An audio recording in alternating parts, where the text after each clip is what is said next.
फस चाटायच्या स्पर्धेत अजून एका मंत्र्यानं उडी मारलेली आहे.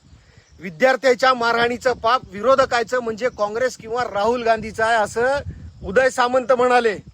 म्हणजे राहुल गांधी अवतार बदलून वेश बदलून आला, डुप्लिकेट दाढी लावून आला, लाठ्या काठ्या घेऊन आला, धुरांड्या घेऊन आला आणि पोरापोरीला बद मारून परत येऊन मुकाट्यानं पोलिसाच्या पिंजऱ्यात जाऊन बसला. साहेबाचा बुद्ध्यांक लय भारी आहे. पण मी थोडासा कन्फ्यूज आहे.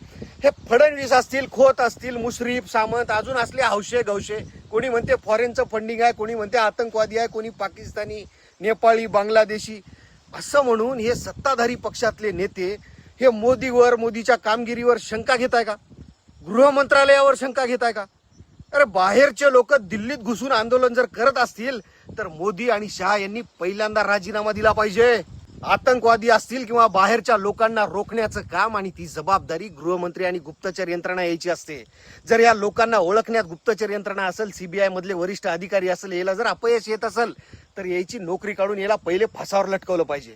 अरे एवढं माहित होतं तर केंद्रीय एजन्सीनं बांगड्या घातल्या होत्या का हातात?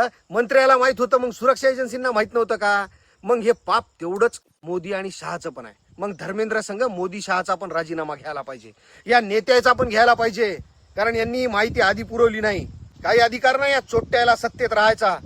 तुम्हाला काय वाटतं कमेंट मध्ये सांगा. पुढची पोलखोल पाहण्यासाठी फॉलो करून ठेवा भावांनो. जय हिंद, जय शिवराय.